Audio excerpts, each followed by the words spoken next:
We begin tonight with the latest developments surrounding the U.S. strikes on Iran's nuclear program. Good evening, everyone. I'm Elizabeth Vargas. 4 days after the U.S. dropped 14 bunker-busting bombs on 3 nuclear sites, Iran's supreme leader emerged from his own bunker today, declaring victory over Israel and boasting that America got a big slap in the face. From the way the Ayatollah is talking, you'd think Iran bombed America, not the other way around. And by the way, that slap he's referring to was the missile attack on a U.S. base in Qatar, which caused no damage and no injuries. But if the mullahs plan to make good on their chance of death to America, the administration says they're not going to be able to do it with nukes. The White House is sticking by its assessment that Iran has been sent back to a pre-Oppenheimer era. Defense Secretary Pete Hegseth held a fiery briefing today to make that point, bringing along with him the chairman of the Joint Chiefs of Staff and videos showing exactly how those bunker-busting bombs work. The videos show a test of just one of those bombs, so as General Dan Kane pointed out, imagine what 6 of them did to Iran's Fordo facility. General Kane said the bombs functioned exactly as designed and went exactly where they needed to go. He added he was not pressured by the administration to paint a rosy picture of the mission. He also provided new details of what went down. In the days preceding the attack against Fordo, the Iranians attempted to cover the shafts with concrete to try to prevent an attack. The cap was forcibly removed by the first weapon, and the main shaft was uncovered.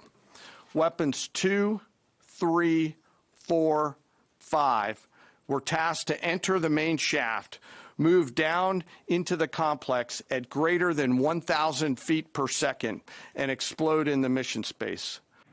Meanwhile, U.S. senators finally got an intelligence briefing on Operation Midnight Hammer this afternoon. CIA Director John Ratliff, Secretary of State Marco Rubio, and Pentagon Secretary Pete Hegseth all met with senators. But notably missing was the actual Director of National Intelligence, Tulsi Gabbard. Here's what some lawmakers said right after the briefing. I think it's safe to say that we have struck a major blow alongside our friends in Israel against Iran's nuclear program that is going to make America safer, our friends in the region safer, and protect the world from the risk of an Iranian nuclear weapon. To me, it still appears that we have only set back the Iranian nuclear program by a handful of months. There's no doubt there was damage done to the program, but the allegations that we have obliterated their program just don't seem to stand up to reason. All right, we're going to cover the story from all angles. Let's go straight to NewsNation's Kelly Meyer. We're going to begin with that Pentagon briefing in the morning with the Secretary of Defense and the chairman of the Joint Chiefs of Staff. Kelly, you were in that briefing, that news conference with the press secretary, the Pentagon secretary this morning, and wow, it was fiery. Exactly. I was going to say exactly what you said there, Elizabeth, that it was a fiery briefing for sure. It was quite lengthy, as you described there. They walked through exactly what went down in this mission as the U.S. Struck Iranian nuclear facilities, as well as the military men and women involved in the defense of the U.S. air base in Qatar, saying, in short, that they, quote, absolutely crushed it on both missions, and talking about how some of those members were as young as 21 years old. But a big focus in that was just how Secretary of Defense Pete Hegseth came out and really berated the media for their reports on those early intelligence assessment that the strikes were perhaps not as effective as President Trump and the administration were saying, that it was completely obliterated, those sites.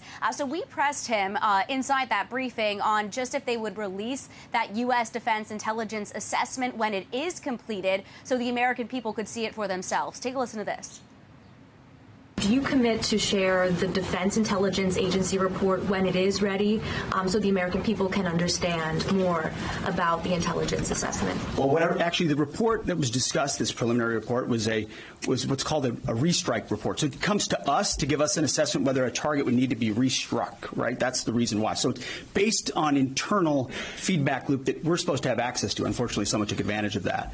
But whatever is supposed to be made public will be, but whatever has to stay sensitive certainly as well. jump in. You know, one of the things that I'm trying to do through this journey that we're on together, of course, transparency, but also the requirement to really protect these capabilities. And I did appreciate the chairman of Joint Chiefs of Staff, General Dan Kane, jumping in there and trying to say this moment that we're all working through right now, we're all on this journey together, he said, trying to understand just how much information we can share while keeping these missions secret and private and making sure we keep our men and women in uniform safe. So that was what they were kind of grappling with. But what we were trying to understand in the room was how they're saying this is a complete obliteration, but at the same time saying that these are still early days and early assessments. And the president tonight, when we were in the East Room, saying again, calling out the media outlets for reporting on this early assessment and saying again that the sites were completely, as he calls it, obliterated. Elizabeth. Right. Although General Kane, Kelly, did not say that. He was very measured in his comments and steered clear of battle damage assessments. He said that's up to the intelligence agencies. Yeah. And he has been very careful in his language not to use that word obliterated that both Secretary Hegseth and President Trump have used. Kelly Meyer reporting live from the White House tonight. Joining me now is Norman Roule. He's the former senior operations manager with the CIA. He also served as U.S. National Intelligence Manager for Iran at the DNI. He's now a senior advisor at the Center for Strategic and International Studies. Great to have you here. So we're going to get to the assessment of the damage in just a moment, but Iran announced late this afternoon that it has no plans to resume nuclear talks with the United States. Are they bluffing, or do you think they mean that? Good evening. Well, at present, the Iranian government is trying to message to its domestic audience that it has survived, that it is in control, and that it is in charge. So it is trying to show that it is acting tough. But at the same time, its air defenses don't exist. It has no capacity to respond in a strategic way against its adversaries, and it needs to move onward. So there will be a period of time where the dust needs to settle diplomatically, and Iran will then need to start working through this process again. But this is just an interregnum period. What do you make of that video address today from the Ayatollah in which he engaged in some serious spinning? This is the first time he's appeared in weeks. He looked frail in the video. He is 86, and he's been hiding in a bunker. What is your sense, or do we have any idea what his grip on power actually is now? Well, he is 86. He is in poor health. He's been in poor health for a number of years. He is generally considered to be in charge. And even so, he has chosen most of the senior leaders who manage the security aspects of the country. So the general paradigm of how the country is run is sort of how he would like it to happen, even if he's not in the room. So the country's general direction is what he would like it to be. They're hardliners, and that's how the country is going to go for the near term. The people who are somewhat more centrist, they don't really exert any power on the security aspects of the country. That's a shame. The Ayatollah said nothing much happened as a result of the bombing. That is obviously not what the CIA, even that preliminary DIA report and the IAEA are all saying. The IAEA says Iran's nuclear program has been set back decades, actually. No one's been able to get on the ground in Iran and see for themselves. What are they all basing these assessments on? Well, it's actually more than that. So there is a massive amount of commercial imagery. So your viewers can simply go online and look at the vast amount of commercial imagery that the world can now see. And they can see that Iran's plutonium reactor at Iraq has been destroyed. The heavy water facility nearby is heavily damaged. Fordow, I am confident, has been devastated. It is probably completely destroyed. Natanz has lost its pilot fuel enrichment facilities. That's 1,700 centrifuge is gone there. Its power plant is gone. The conversion facility that Iran would have used to transform uranium into metal for a weapon is gone. The facility that builds centrifuges in Iran has been destroyed. I mean, this is imagery. You don't need an intelligence assessment or the CIA. Literally, your viewers can look at this online and see that the U.S. and Israeli strikes have devastated Iran's nuclear program. It can be reconstituted, but the Supreme Leader's comments are simply a fabrication. They're simply a lie. You're an expert. How long would it take them to reconstitute it, in your opinion? I'll give you the response that every policymaker, every president I've spoken to has received, and they hate. It depends. Because it depends on how fast they want to go, how covertly they want to work, what type of weapon they want to build, and how they want to deliver it. So there are many routes they could choose to go, and that really dictates the timeline. But at the very least, we're talking many, many, many months, if not years. And if they believe we will strike back if we catch them rebuilding, the actual answer might be never. Yeah, so there's been lots of focus, obviously, on this 880 pounds of uranium that the IAEA says is missing. The White House said today that they were watching Fordo very, very carefully and that there was no indication that it was moved. Republican Senator Lindsey Graham said after his intelligence briefing, quote, "I don't know where it is." The Iranians reportedly told inspectors they were taking protective measures. Can we tell from those satellite images of those trucks outside Fordo, lined up outside Fordo right before the bombing, what they were actually doing? Well, let's unpack this. First, we don't actually know if any high-enriched uranium was moved. We know that there is a report that was in the U.S. media by two unnamed Israeli officials that stated that this was moved. We've seen trucks outside of the Fordo facility.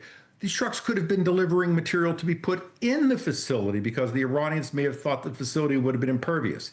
If, however, they were carrying material from the facility, that was one of the most closely observed locations on the planet at that time. We would know where they went, right? I mean, you would think that the U.S. and other intelligence services would have a pretty good idea. But there's one more aspect to this. If there were a secret facility holding enriched uranium, you would think someone would be complaining loudly about this in the world. I'm not saying it doesn't exist. I'm just saying I find it unusual that this extraordinary, dangerous facility is something that the United States, Israelis, and other people are not screaming about. Right. But we do have to get the IAEA in there to look for this material and to put it under surveillance to make sure nothing is happening to turn it into a weapon, as well as Iran's centrifuge parts and any undamaged centrifuges. Right, and for the cynics out there, the Israelis, if they know that there's something going on, are not going to sit by quietly and play along. They're going to be saying, we need to go in there and hit that.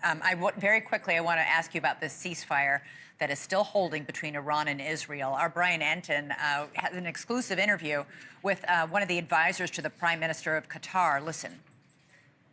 How confident are you that this ceasefire between Iran and Israel will hold at this point? No, Brian, any ceasefire anywhere in the world is going to be characterized as fragile, right? But we have great confidence in President Trump's push for this to happen. We have seen on the ground what the resolve of President Trump did when it comes to escalation, when it comes to even breaking this ceasefire. And we do believe that through his leadership and the work that Qatar has been doing in mediating between both parties, we will maintain this ceasefire. So he's confident that the ceasefire can be maintained. Are you?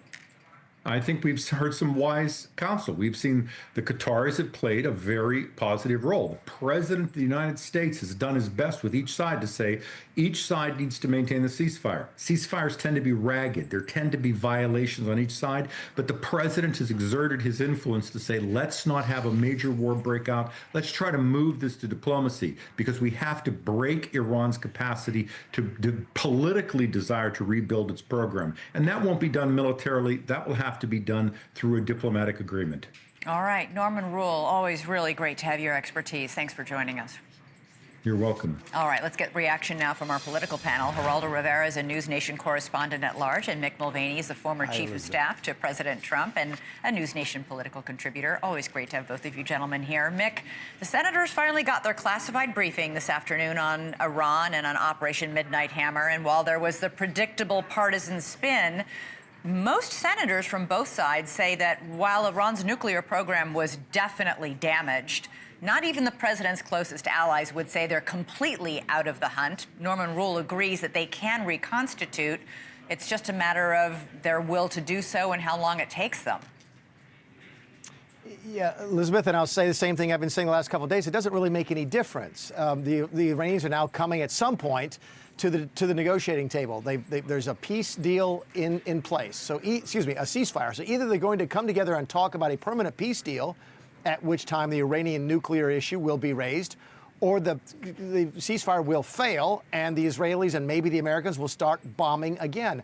Either way, the Iranians are out of the nuclear bomb business for the foreseeable future. That's the one thing that Donald Trump wanted here. It's the one thing he got. He wasn't interested in regime change. He hinted at it. He's certainly not interested in putting American troops on the ground in the Mideast. He was absolutely interested, and this goes back 10 years, that Iran not have a nuclear program, and they've succeeded at that. I think everyone's getting caught up in the day-to-day details and is missing the big picture here, which is this program is ended. Yeah, I think he's been saying that longer for 10 years, Mick. I think even longer.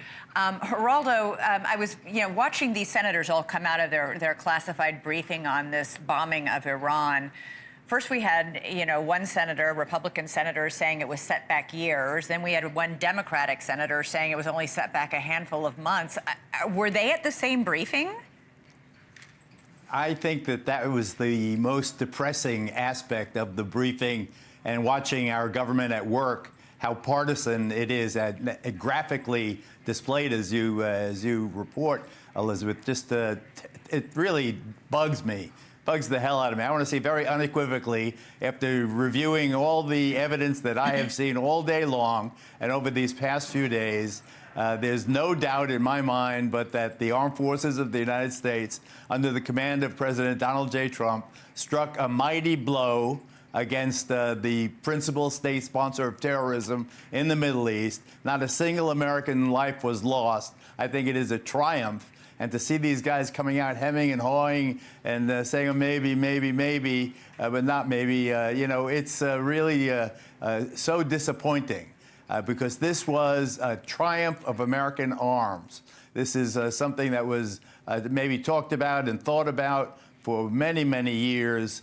The mullahs have been hit now in a way they have not since 1979, and I appreciate it. I think that it has changed the trajectory, if I can use that in a non-missile context, changed the trajectory of politics in the Middle East. I think that it was something I think Pete, the graphic you have there, my former colleague Pete Hegseth, historically successful, is, I believe, history will look back on this as a pivotal turning point. And the only question, the big open question, is the 880 pounds of enriched uranium. I don't know what you do with uranium outside of the centrifuges and all that. Do you ride around with it? I mean, can't people with radiation detectors, Geiger counters, can't they see it, or won't it tick when they come running through a town near you? I don't think you just stash it in your wardrobe closet, but we're going to be talking to a uranium expert from the IAEA in our next block, so you are prescient in bringing that up. Mick, I wanted to ask you about that morning briefing from Secretary of Defense Pete Hegseth and Chairman of the Joint Chiefs of Staff General Kane. General Kane gave a very detailed rundown on Operation Midnight Hammer, specific details on the crew of men and women who pulled this off flawlessly. They ranged in age from 21 to 28, which sounds impossibly young to me. He described this as a mission 15 years in the making, but it was notable. He really refused to comment on damage assessments, which has become so highly politicized, saying it was up to the intelligence agencies to figure that out. He is deftly sidestepping the entire controversy. Yeah, but that's fine. That's what you would want and expect from the military. The military did a job. They did a mission. And when he says, "Look, it's up to the IC, the intelligence community, to tell us, what's happening," that's right. Things are working properly. I know there's a lot of critics of Pete Hegseth out there. I watched this thing this morning. In fact, I didn't watch it. I read the text after it was finished, and I thought it was one of the best, most down-to-earth sort of defenses of American abilities and military capabilities that I've read in a long time. It was just a sort of a positive message about our military capabilities. Look, we don't like to use the military. I don't think anybody really does. Well, there's a couple people in this town, but not many. But when we do, we want to know they're the very best in the world. And I think what you saw in the last several days is exactly that.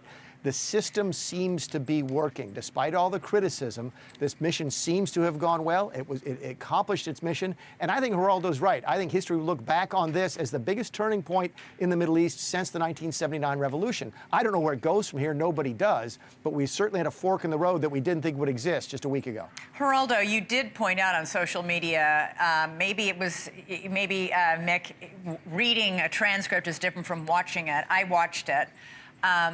Defense Secretary Hegseth was extraordinarily defensive this morning, as you pointed out on social media, quote, chastising the Pentagon press corps, and even at one point personally criticizing his own former colleague at Fox News. Watch this. Are you certain none of that highly enriched uranium was moved? Of course, we're watching every single aspect, but Jennifer, you've been about the worst, the one who misrepresents the most intentionally what the president says.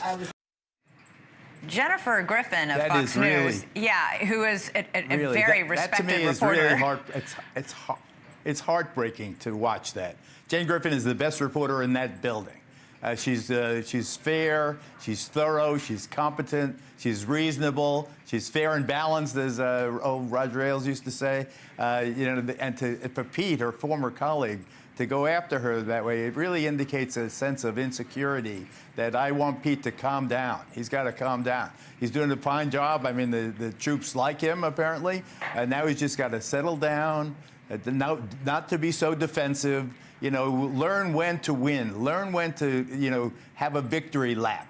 And it's not always war and knives and we're going to sue you and put you in jail for leaking. Reporters do what reporters do. I understand the sensitive nature of various aspects of it. That seemed a pretty general, the initial preliminary report. And I thought that there was way too much parsing of words by reporters after, well, it doesn't say obliterated, therefore it must really suck. Right. I think it's, it was too bad. But I mean, anyway, Jen's the best. Geraldo Rivera, Mick Mulvaney, thank you both so much. Appreciate it. All right, coming up for us, Geraldo just brought it up. Where is Iran's uranium? Some say it was blown up. The International Atomic Energy Agency says it was moved and is missing. I'll speak with a former U.S. representative to the IAEA after the break. And then, is the U.S. at risk of having Iranian sleeper cells activated here? NewsNation sits exclusively with the acting ICE director, who is now shifting resources to hunt down Iranian terrorists.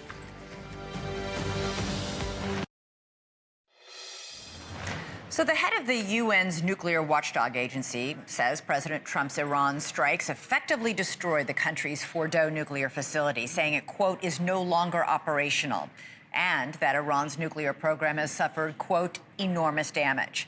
The IAEA came to that conclusion despite not being able to physically access the site. But what about the enriched uranium, all 880 pounds of it? The agency's director general says that Iran most likely moved the stockpile before the strikes, possibly to a site near Isfahan. That's the theory that the president and the secretary of defense have both flat out rejected. They say no uranium was removed from any of the facilities before the strikes. If the Iranian regime still has that uranium, what kind of threat might that pose, even if Iran no longer has the facilities to enrich it further? For more on this, I'm joined by Laura Holgate, who's a former U.S. ambassador to the International Atomic Energy Agency. Thanks so much for joining us. So, first of all, how difficult or easy is it to move that much uranium if, in fact, it was moved? Well, the uranium is stored in canisters that are kind of the size of a scuba tank. They're very heavy because the uranium is obviously much denser than the air that you would have in a scuba tank. But they could be, portable, put in the trunk of a car, and we saw all of the trucks that were lined up there. I heard the earlier segment with Norm Roule, who pointed out that we don't know what those trucks were doing. Were they bringing things in? Were they taking things out? There was a lot of reason for Iran to expect that Fordow might be bombed, so they might well have taken advantage of that warning time to move the material. That's certainly what Rafael Grossi, who's the current head of the IAEA, says. He says actually that the Iranians told him they were taking, quote, protective measures because President Trump was telegraphing, if you don't negotiate, if you don't agree to give up your nukes, we're going to bomb you. They knew that this was hanging over them. So do you agree with his assessment? Well, I take at face value that that's what the Iranians told him, and I think it would be a logical move for them to take that step. And how long can they just store 880 pounds of enriched uranium and hide it? I mean, is it difficult to hide? You said it's in a scuba tank, but that's a lot of scuba tanks, yes? Not necessarily that many. Recall, uranium is super dense. So for the space it takes up, it's really, really heavy. So you could put a lot of it in those, each scuba tank, but you have to be careful not to put in too much so it doesn't cause a chain reaction. What can the Iranians do if they have this uranium secretly hidden someplace, if they don't have the centrifuges to enrich it? Well, the centrifuges are one thing, and that they may have centrifuges elsewhere in the country that were not declared, that we don't know about, some kind of a hidden facility. When the Iranians stopped complying with the JCPOA, with the Iran deal, we lost track of their enrichment construction capability.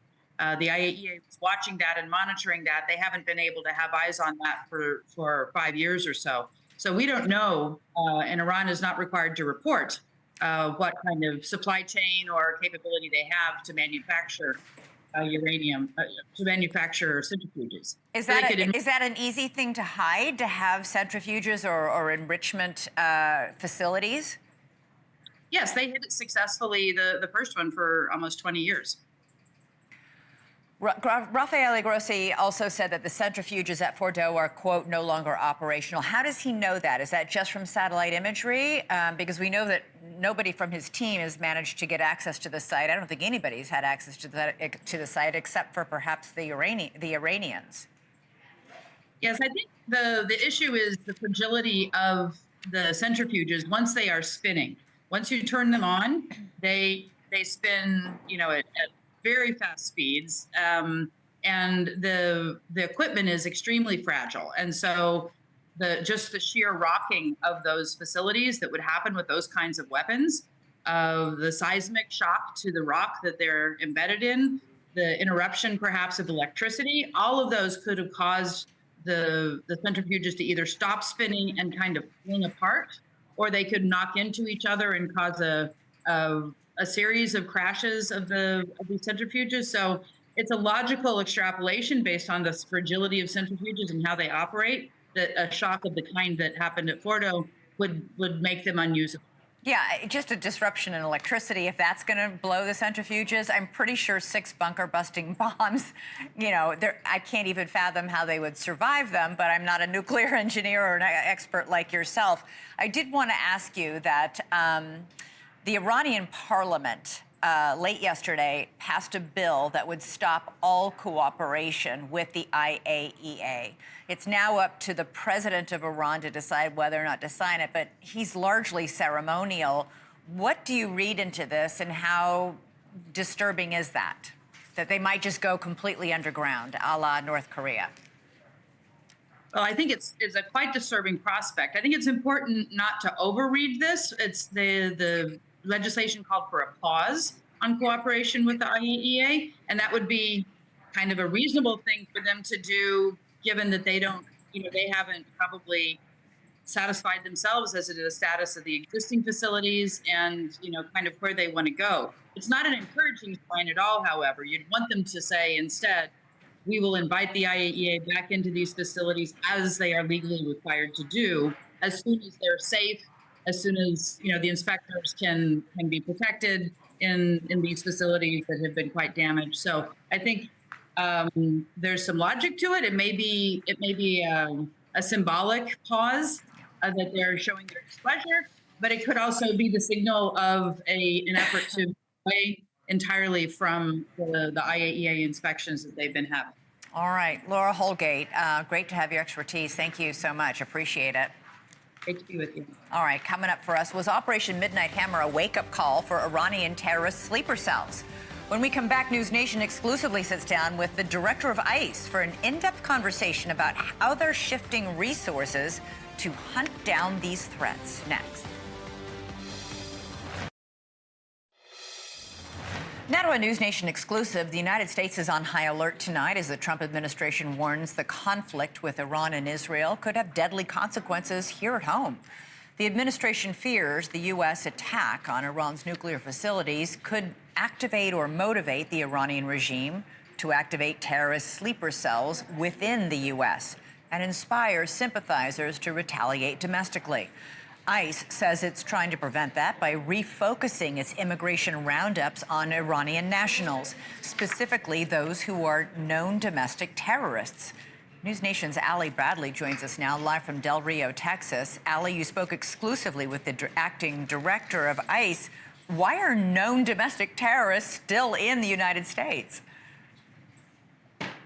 Yeah, really good question there, Elizabeth. The acting ICE director pointing back directly to the Biden administration for 4 years of open borders where we saw thousands of people, unvetted essentially, pour across our border. And so it takes time, it takes effort, it takes resources to go and find these individuals because they don't want to be found, right? So they are shifting some of those resources to go after some of these Iranian nationals. In just a week, they've arrested 130 individuals from Iran, and 670 are currently in ICE custody, according to DHS sources. But when we talked with Todd Lyons, the acting ICE director, he said there is certainly cause for concerns for these sleeper cells. Americans should be concerned, but they should also be confident that they're keeping America safe while they're going after the worst of the worst. Take a listen.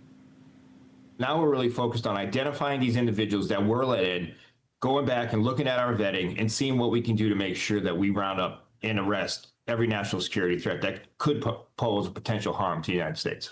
We're focusing on our current counterterror mission that we've always had. Now, it just happens to be that obviously Iran's in the news right now, and we do have a large population of known and suspected terrorists that were led into this country under the last administration that ICE is focused on. Now, Director Lyons says that 70% of the individuals that ICE has arrested have some kind of criminal history. We're not talking about just crossing the border illegally. He says these individuals have crimes including DUI, theft, illegal re-entry, things like that. It's not just these individuals, Elizabeth, that are coming over and self-surrendering. He's talking about actual criminals. Now, when it comes to the 4th of July, right around the corner, we expect hundreds of thousands of people to be out celebrating our nation's independence, right, in public spaces. So is there concern there? Director Lyons said, absolutely, you should be concerned, but you should still go out and live your life. We are in America. He says we are safe here, but be vigilant. If you see something, say something. Elizabeth? All right, Ali Bradley, thanks so much. Coming up for us, we're shifting gears as Sean Diddy Combs' sex trafficking trial nears an end. The prosecution concludes its closing arguments, but not before dropping some of the charges against the rap mogul. Is their case in trouble?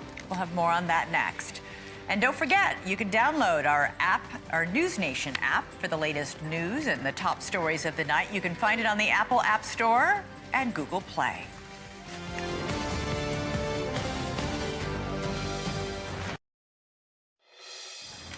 All right, you know a national security crisis is subsiding when we take a break from nukes and terrorism and check in on the sordid sex life of Sean Diddy Combs. Was it really just freaky, or was it truly criminal?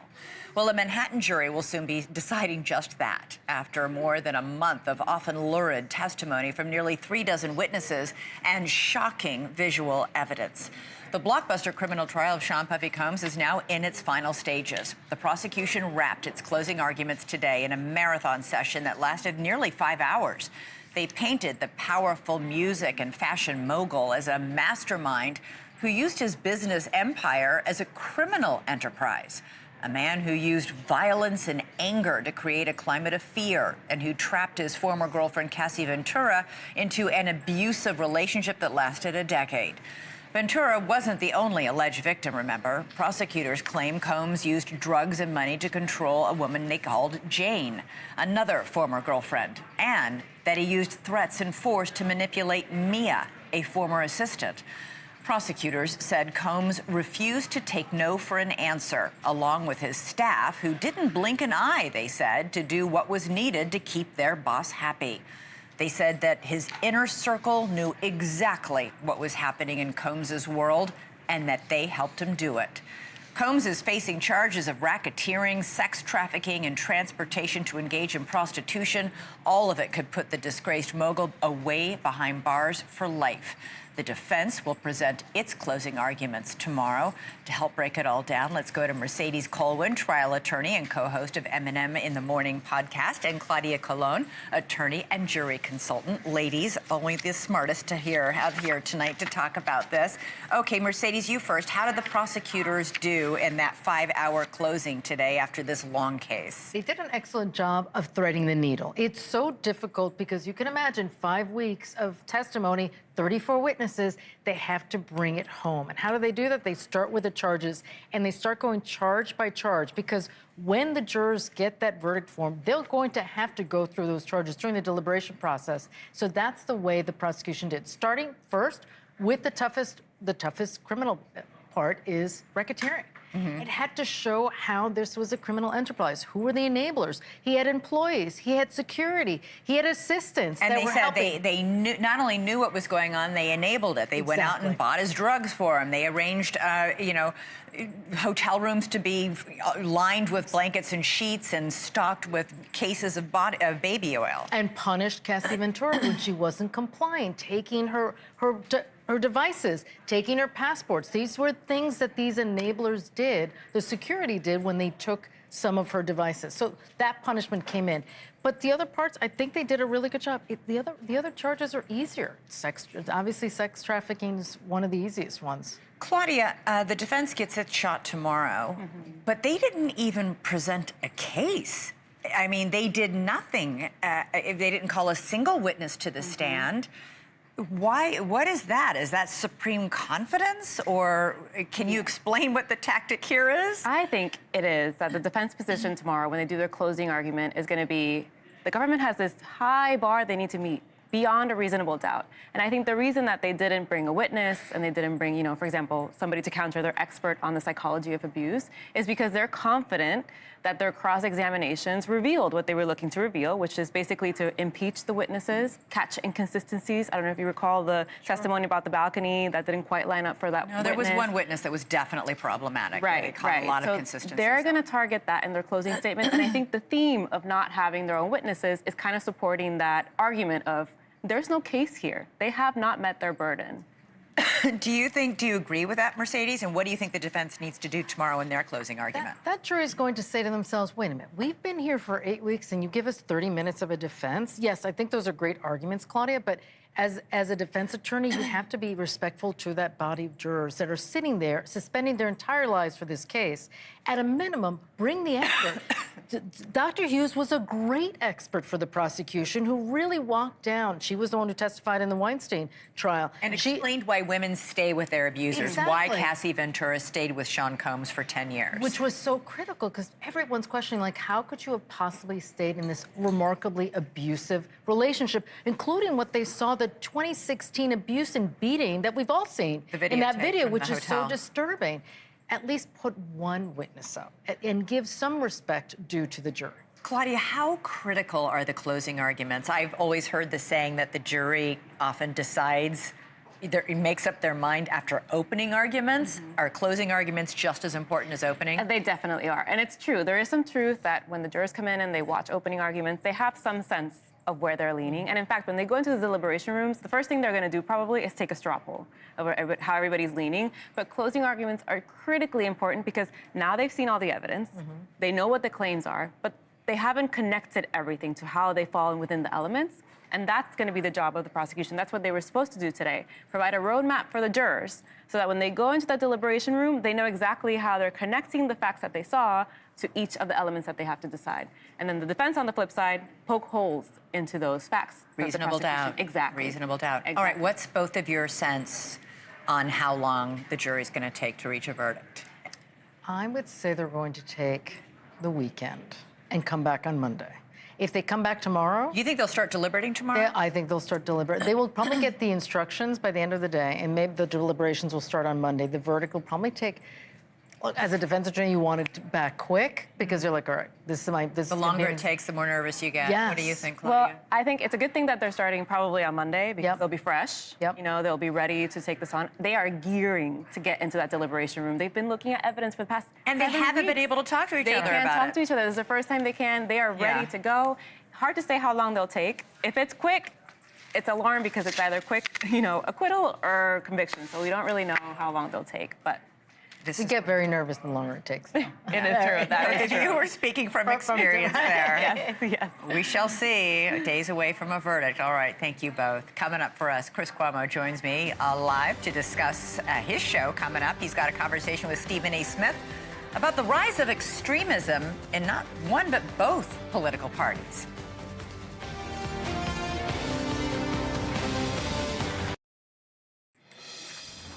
All right, Chris Cuomo joins me now. Chris, you've got Stephen A. Smith joining you tonight.